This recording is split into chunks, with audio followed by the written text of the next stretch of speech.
Hello दोस्तों, max education में आप सभी का फिर से एक बार बहुत बहुत स्वागत है।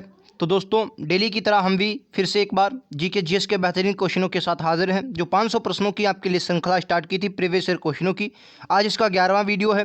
तो 10 वीडियो जो हमने लिए हैं उसकी प्लेलिस्ट आपको मिल जाएगी। चैनल पर जाएंगे तो आपको 500 प्रश्नों के नाम से जो श्रृंखला प्लेलिस्ट की पड़ी है उसे आप ज़रूर देखें, वो आपके लिए बहुत इंपॉर्टेंट होगा। ये क्लास हम यूपी पुलिस और यूपी लेखपाल के लिए ले रहे हैं, जो आपके एग्जाम के लिए बहुत महत्वपूर्ण है। ठीक है, 25 प्रश्न करने वाले हैं। पहला प्रश्न आपकी स्क्रीन पर ये रहा। ज्योग्राफी का एक बेहतरीन प्रश्न है, आपको बताना है क्वेश्चन का राइट आंसर क्या होगा। कह कील नहर किसे जोड़ती है? बाल्टिक सागर, उत्तरी सागर, लाल सागर, भूमध्य सागर, कैरिबियन सागर और प्रशांत सागर, या अटलांटिक महासागर और प्रशांत महासागर? तो इस क्वेश्चन का राइट आंसर क्या हो जाएगा सर? बाल्टिक सागर और उत्तर सागर इस क्वेश्चन का बिल्कुल करेक्ट आंसर होगा। और ये कील नहर जो है आपको लग रहा होगा ये कहाँ पर, यूरोप में देखने को मिलेगी। ठीक है, यूरोप में आपको देखने को मिलेगी, ये बात बहुत अच्छे से आपको याद रखनी है। लाल सागर और भूमध्य सागर को स्वेज नहर जोड़ती है, ये बात बहुत अच्छे से आपको याद रखनी है। कैरेबियन सागर और प्रशांत महासागर को पनामा नहर, पनामा नहर। अच्छा, ये पनामा नहर कहाँ पर? अच्छा, स्वेज नहर आपको पता होगी, ये अफ्रीका को एशिया से अलग करती है, मिस्र के पास आपको देखने को मिलेगी। ठीक है, तो आप देख सकते हैं यहाँ पर। अच्छा, स्वेज नहर पर एक पोर्ट स्थित है, पोर्ट सईद, ये भी याद रखना है। सीधा आपके एग्जाम में पूछा जाएगा कि पोर्ट सईद बंदरगाह कहाँ पर स्थित है, तो आप बोलेंगे पोर्ट सईद जो बंदरगाह है वो स्वेज नहर पर है। ठीक है। अच्छा, पनामा नहर क्या है, कहाँ है? चलिए मैं आपको चित्र बनाकर दिखाता हूँ। देखिए, ये आपका कनाडा हो जाएगा ऊपर, मान लीजिए क्या है, कनाडा है। ठीक है, इस चित्र के अनुसार आप देखें कनाडा है। कनाडा के नीचे आपको अमेरिका देखने को मिलता है। अमेरिका के नीचे जब आप देखते हैं क्या, कौन से, वो आपको मैक्सिको वगैरह है, ग्वाटेमाला, निकारागुआ जो आप देखते हैं, वहाँ पर पनामा एक देश है। नीचे जब आप देखेंगे बिल्कुल पनामा देश मिलेगा, तो वहीं पर ये पनामा नहर बनाई गई। ये बात बहुत अच्छे से आपको याद रखनी है। ठीक है, चलिए दोस्तों अगले प्रश्न पर हम चलते हैं। ये रहा आपकी स्क्रीन पर। कह रहा कंप्यूटर के शब्द डब्ल्यू का विस्तार क्या है? कंप्यूटर के शब्द डब्ल्यू का विस्तार क्या है? डब्ल्यू की खोज की बात करें तो 1989 में इसकी खोज हुई थी। ये बात बहुत अच्छे से आपको याद रखनी है।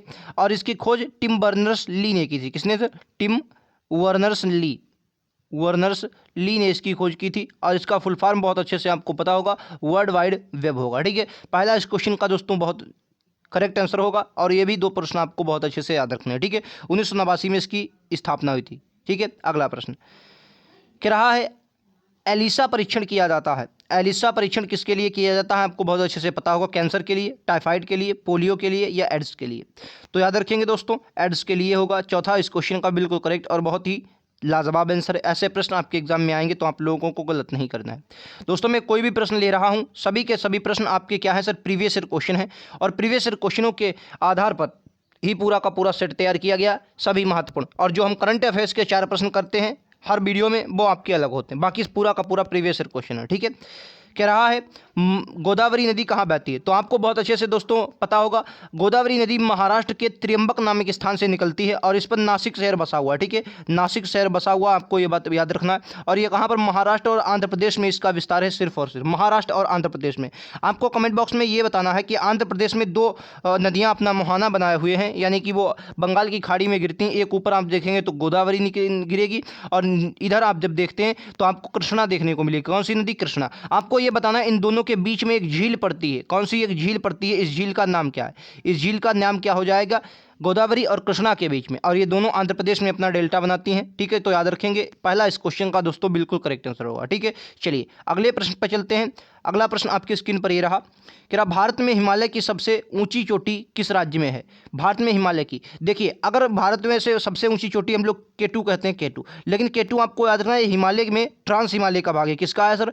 ट्रांस हिमालय का भाग है, आपको याद है किसका सर? ट्रांस हिमालय का भाग है, क्योंकि ये केटू जो है काराकोरम श्रेणी पर है। किस पर है? काराकोरम श्रेणी पर है। और काराकोरम श्रेणी किसका भाग है? तो कहेंगे ट्रांस हिमालय का, क्योंकि काराकोरम, लद्दाख, कौन सा सर?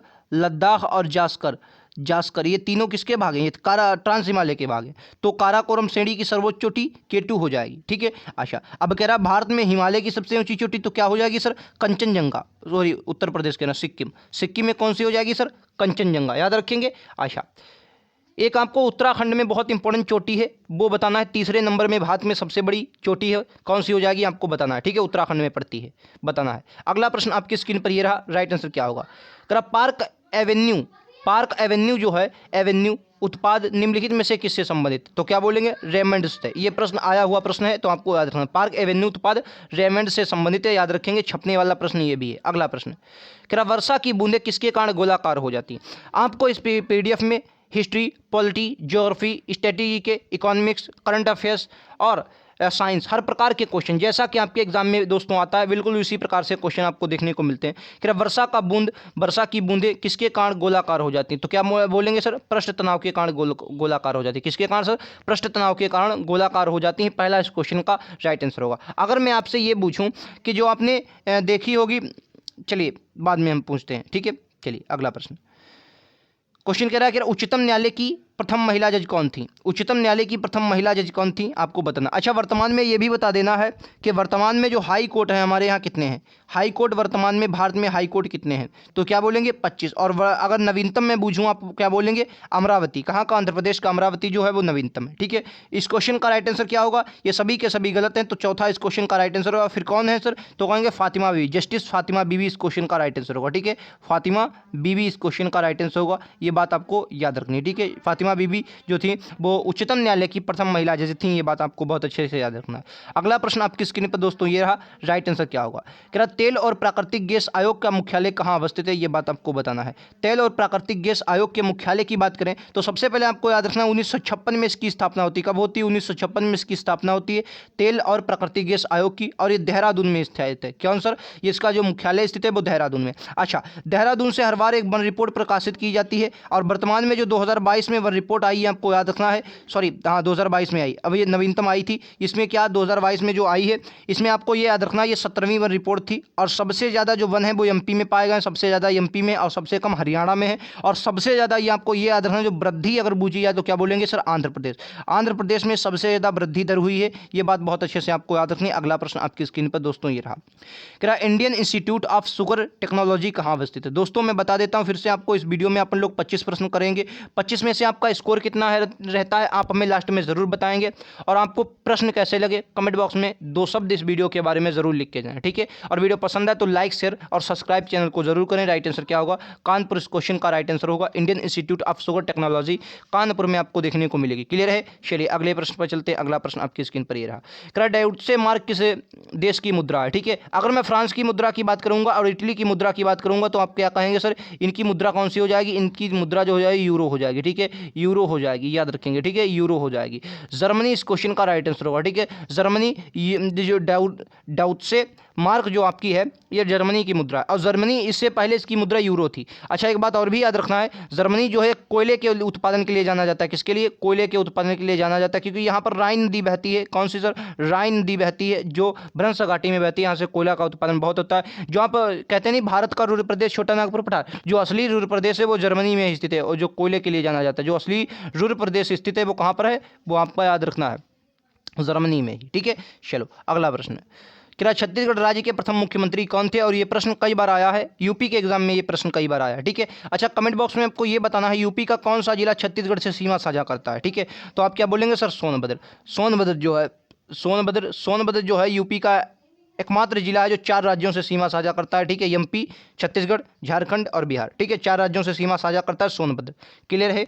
चलो क्वेश्चन का राइट आंसर क्या होगा? अजीत जोगी। अजीत जोगी इस क्वेश्चन का राइट आंसर होगा। तीसरा राइट आंसर है कौन सर? अजीत जोगी जो थे छत्तीसगढ़ राज्य के प्रथम मुख्यमंत्री थे। इसका गठन कब हुआ था? 2000 में इसका गठन हुआ था, उत्तराखंड के साथ ही, ठीक है, याद रखेंगे। अगला प्रश्न, राष्ट्रीय राजमार्ग संख्या 1 जोड़ता है, बोलेंगे राष्ट्रीय राजमार्ग संख्या 1 जोड़ता है किसको किससे? तो क्या बोलेंगे सर? दिल्ली टू अमृतसर, ठीक है, याद रखेंगे। तीसरा इस क्वेश्चन का राइट आंसर होगा दिल्ली टू अमृतसर, याद रखेंगे। अगला प्रश्न दोस्तों, सभी के सभी प्रश्न आपके लिए बहुत इंपॉर्टेंट हैं। मैं इसी प्रकार से प्रश्न लेकर आता हूं क्योंकि आपके एग्जाम में ऐसे प्रश्न गलत ना हो, ठीक है। चलिए इस क्वेश्चन का राइट आंसर क्या है बताना है। क्या बांग्लादेश का सबसे महत्वपूर्ण पत्तन कौन सा है? बांग्लादेश का सबसे महत्वपूर्ण पत्तन कौन सा है? नारायणगंज हो जाएगा, चटगांव, मुंशीगंज या नदिया, याद रखेंगे। इस क्वेश्चन का राइट आंसर चटगांव हुआ। अच्छा, चटगांव शस्त्रागार आपने सुना है? जो आपको इतिहास के लिए ये बहुत इंपॉर्टेंट है, चटगांव शस्त्रागार। इसमें मास्टर दा आपको देखने को मिलेंगे। कौन सर? मास्टर दा की उपाधि, ठीक है, याद रखेंगे। उनके बारे में आपको जरूर पढ़ना है। चटगांव ये बहुत फेमस है, ठीक है, और बांग्लादेश का महत्वपूर्ण बंदरगाह है, ठीक है। अच्छा, बांग्लादेश जूट उत्पादन में जैसे अपना पश्चिम बंगाल, इसी प्रकार से जूट उत्पादन के लिए जाना जाता है। कौन? जूट उत्पादन के लिए जाना जाता है कौन सर? कहेंगे बांग्लादेश जूट उत्पादन के लिए जाना जाता है। अगला प्रश्न आपकी स्क्रीन पर ये रहा, जनसंख्या की दृष्टि से दक्षिण एशिया का सबसे बड़ा शहर कौन सा है? बोलेंगे जनसंख्या की दृष्टि से दक्षिण एशिया का सबसे बड़ा शहर दिल्ली, कराची, मुंबई या ढाका। राइट आंसर क्या है? बोलेंगे इस क्वेश्चन का राइट आंसर दिल्ली होगा। और दिल्ली आपको अगर भारत में हम देखें तो भारत में जितने भी हमारे क्या हैं सर, जितने भी हमारे केंद्र शासित प्रदेश हैं उनमें सबसे ज़्यादा जनसंख्या जो घनत्व है वो कहाँ का है, तो कहेंगे सबसे ज़्यादा जनसंख्या घनत्व तो दिल्ली का ही है। ठीक है, तो याद रखेंगे इस क्वेश्चन का राइट आंसर पहला होगा। अगला प्रश्न, क्या वेल्थ ऑफ नेशन के लेखक कौन है? वेल्थ ऑफ नेशन, राष्ट्र की समृद्धि, इस पुस्तक के लेखक कौन है? एडम स्मिथ, पीगू, मार्शल या अमर्त्य सेन? अच्छा, अमर्त्य सेन ये भारतीय हैं, अपने भारतीय अर्थशास्त्री, इनको नोबेल पुरस्कार मिला है। ठीक है, इनको नोबेल पुरस्कार दिया गया और ये कब दिया गया ये आपको बताना है कमेंट बॉक्स में। ठीक है, नोबेल पुरस्कार जो दिया गया इनको कब दिया गया ये आपको बताना है। ठीक है, अच्छा, वेल्थ ऑफ नेशन यानी कि राष्ट्र की समृद्धि जो है एडम स्मिथ की है। ठीक है, और इन्होंने जो था वो किस व्यवस्था पर जोर दिया, तो कहेंगे पूंजीवादी व्यवस्था पर जोर दिया था। ठीक है, याद रखेंगे। चलिए अगला प्रश्न, ये रहा आपकी स्क्रीन पर।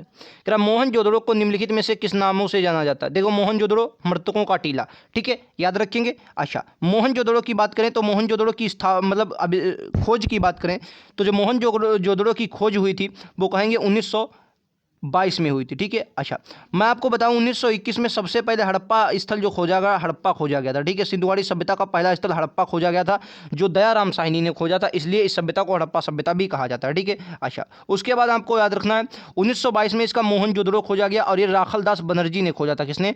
राखल दास बनर्जी ने खोजा था, ये बात आपको याद रखना है। और ये किस पर? ये सिंधु नदी के किनारे, किस पर? सिंधु नदी के किनारे। ठीक है, याद रखेंगे। अच्छा, यहाँ से कुछ मोस्ट इंपॉर्टेंट साक्ष्यों की बात करें तो यहाँ पर स्नानागार मिला है, स्नानागार मिला है। यहाँ से एक अन्नागार मिला है, जो सबसे बड़ा अन्नागार मिला है, यहाँ से अन्नागार मिला है। ठीक है, यहाँ से कांसे की नर्तकी की मूर्ति मिली है, नर्तकी की मूर्ति कांसे की मिली है, ये भी बात आपको याद रखनी है। माउंट ऑफ हेड इस क्वेश्चन का राइट आंसर होगा चौथा इस क्वेश्चन का बिल्कुल करेक्ट आंसर है। माउंट ऑफ हेड कहते हैं मोहनजोदड़ो को, आपको याद रखना, माउंट ऑफ हेड। अगला प्रश्न, अगर बहुचर्चित एवं बुकर पुरस्कार से सम्मानित पुस्तक वर्नोन गॉड लिटिल निम्नलिखित में से किसकी है? अगर अरुंधति राय की बात करेंगे तो इनको मान बुकर पुरस्कार 1997 में दिया गया, ये बात आपको याद रखनी। कौन सा? मान बुकर पुरस्कार 1997 में दिया गया अरुंधति राय को, और the God of small thing के लिए। किसके लिए? The God of small thing के लिए। फिलहाल आपको याद रखना है डीवी पेरे इस क्वेश्चन का राइट आंसर होगा। वर्नोन गॉड लिटिल जो थी वो डीवी पेरे की थी। ठीक है, आपको याद रखना है। ठीक है, अच्छा, इसमें कई हमारे बात के आते हैं। एक सलमान रश्दी को दिया गया, ये भी बात आपको याद है, सलमान रश्दी को भी मिला है मिडनाइट चिल्ड्रन के लिए मान बुकर पुरस्कार। क्लियर है, याद रखेंगे। अगला प्रश्न, भारत में सबसे अधिक औद्योगिक राज्य कौन सा है? भारत में सबसे अधिक औद्योगिक राज्य कौन सा है बताएंगे? सबसे ज़्यादा औद्योगिक राज्य, अच्छा, इन सब में बता दिए अग्रिम क्रम में। जैसे पश्चिम बंगाल जूट उत्पादन में नंबर 1 पर है, महाराष्ट्र की बात करूँ तो प्याज उत्पादन में नंबर 1 पर है। ठीक है, राजस्थान तिलहन उत्पादन में नंबर 1 पर है। ठीक है, ये लेखपाल वाले इसको बहुत अच्छे से समझेंगे और पुलिस में भी ये क्वेश्चन आ सकता है। तिलहन उत्पादन में नंबर 1 पर है। गुजरात कपास उत्पादन में नंबर 1 पर है और मूंगफली उत्पादन में नंबर 1 पर है। मूंगफली उत्पादन में नंबर 1 पर है। और सर किसके उत्पादन में कहेंगे? एक मिनट, और हाँ, नमक उत्पादन में नंबर 1 पर है कौन? गुजरात। ठीक है, तिलहन में कौन सा? राजस्थान। अच्छा, महाराष्ट्र इस क्वेश्चन का राइट आंसर होगा। जो महाराष्ट्र ही है आपका भारत में सबसे अधिक औद्योगिक राज्य हो जाएगा, ये बात आपको याद रखना, आपके एग्जाम के लिए बहुत इंपॉर्टेंट है। ठीक है, ये प्रश्न आपके एग्जाम में बहुत इंपॉर्टेंट है। अगला प्रश्न, ये रहा आपकी स्क्रीन पर। क्या भारत का मल्टीनेशनल कमोडिटी एक्सचेंज कहाँ स्थित है? बोलेंगे भारत का मल्टीनेशनल कमोडिटी एक्सचेंज कहाँ स्थित है? इस क्वेश्चन का राइट आंसर क्या है बताना है। इस क्वेश्चन का राइट आंसर क्या होगा बोलेंगे तो राइट आंसर क्या है? अहमदाबाद इस क्वेश्चन का राइट आंसर होगा। दूसरा बिल्कुल करेक्ट आंसर है। मल्टीनेशनल कमोडिटी एक्सचेंज कहाँ स्थित है सर? क्या बोलेंगे? अहमदाबाद में स्थित है। अगला प्रश्न, क्या सर्वोत्तम गुणवत्ता वाला संगमरमर कहाँ मिलता है? बोलेंगे सर्वोत्तम गुणवत्ता वाला संगमरमर कहाँ मिलता है? दोस्तों, आज बहुत ही बेहतरीन प्रश्नों के साथ, ये वो प्रश्न है जो आप अक्सर एग्जाम में छोड़ कर आते हैं, क्योंकि आज बहुत ही बेहतरीन प्रश्नों के साथ हमने एक क्लास को तैयार किया था। मकराना फिलहाल इस क्वेश्चन का बिल्कुल करेक्ट आंसर होगा, जहाँ पर सर्वोत्तम गुणवत्ता वाला संगमरमर पाया जाता है। पहला इस क्वेश्चन का बिल्कुल करेक्ट, और सभी के सभी आपके प्रीवियस ईयर क्वेश्चन है। ठीक है, आपके एग्जाम में पूछे गए प्रश्न है। ठीक है, अगला प्रश्न कह रहा है भोपाल गैस त्रसदी किस गैस के रिसाव के कारण हुई थी? आपको बहुत अच्छे से पता होना चाहिए, ये प्रश्न कई बार आपके एग्जाम में आया है। भोपाल गैस त्रसदी जो हुई थी वो किस गैस के रिसाव के कारण हुई थी? तो क्या बोलेंगे सर? Missile isocyanide. ठीक है, पहला इस क्वेश्चन का बिल्कुल करेक्ट आंसर है मिथाइल आइसोसाइनाइड, इस क्वेश्चन का बिल्कुल करेक्ट आंसर हो जाएगा। अगला प्रश्न, ये करंट का बहुत ही बेहतरीन प्रश्न है। कह रहा वर्ल्ड हैप्पीनेस रिपोर्ट के अनुसार 2022 में भारत की रैंकिंग क्या है? वर्ल्ड हैप्पीनेस रिपोर्ट के अनुसार अगर मैं सबसे पहले नंबर पर बात करूं तो पहले नंबर पर आपको याद रखना फिनलैंड इसमें नंबर पर आता है, जो यूरोप का देश है। कौन सर? फिनलैंड। फिनलैंड इसमें नंबर 1 पर आता है। दूसरे में आपको बात करूं तो नॉर्वे इसमें दूसरे नंबर पर है, ठीक है, नॉर्वे इसने दूसरे नंबर पर है। अंतिम नंबर की बात करूं तो अंतिम नंबर पर आपको याद रखना है कौन सर, अफगानिस्तान। कौन सर, अफगानिस्तान नंबर 1 पर है, ठीक है, सॉरी अंतिम नंबर पर कौन है, अफगानिस्तान। और भारत 136 नंबर पर, भारत किस में है सर, 136 नंबर पर। अफगानिस्तान नंबर अंतिम पर है, नॉर्वे दूसरे पर, फिनलैंड पहले पर, फिलहाल पहला और अंतिम आपको याद रखना है, और भारत की रैंक 136 आपको ये याद रखना है वर्ल्ड हैप्पीनेस रिपोर्ट 2022 के अनुसार। क्लियर है। चलिए अगले प्रश्न पर चलते हैं। करंट का एक और क्वेश्चन है, क्या मिस वर्ल्ड 2021 का ताज किसने पहना है। मिस यूनिवर्स आपको बहुत अच्छे से पता होगा, हरनाथ सिंधु, लेकिन आपको ये भी याद रखना है मिस वर्ल्ड 2021 जो है वो कैरोलिना विलावस्का है। कौन सर, कैरोलिना विलावस्का है, ये बात बहुत अच्छे से आपको याद रखनी है। तीसरा इस क्वेश्चन का बिल्कुल करेक्ट आंसर होगा, आपके एग्जाम के लिए बहुत इंपॉर्टेंट है, ठीक है। चलिए अगला प्रश्न मैं देखता हूँ। अगला प्रश्न आपकी स्क्रीन पर ये रहा, क्या रूस देश ने इंस्टाग्राम की जगह किस सोशल नेटवर्किंग साइट को लॉन्च किया है। जो रूस है इसने इंस्टाग्राम की जगह किस सोशल नेटवर्किंग साइट को लॉन्च किया। बिल्कुल इंस्टाग्राम की तरह चलेगी, और राइट आंसर क्या होगा, रोसग्राम। अच्छा, रोसकॉस्मोस इसकी एजेंसी है, तो आप उसी प्रकार से रोस लगा सकते हैं, रोसग्राम इसका राइट आंसर हो जाएगा, ठीक है। तो दूसरा इस क्वेश्चन का राइट आंसर है। तो दोस्तों हमने 25 प्रश्न इस वीडियो में किए, 25 में से आपका स्कोर कितना रहा आप हमें ज़रूर लास्ट में बताएंगे, और आपका स्कोर कितना रहा और कमेंट बॉक्स में ये ज़रूर लिखेंगे कि आपको वीडियो कैसी लगी, ठीक है। वीडियो पसंद आए तो लाइक शेयर और सब्सक्राइब जरूर करें। चैनल को सब्सक्राइब करने के बाद बेल आइकन दबा लेंगे, आने वाली हर अपडेट डेली वीडियोस आता है आपके लिए, डेली क्लासेस मिलती रहेंगी, बेहतरीन वीडियोस होते हैं आपके एग्जाम के लिए, 110% आपको ऐसे प्रश्न देखने को मिलते हैं। मिलते हैं अगले वीडियोज़ में। आज के लिए इतना ही, थैंक यू।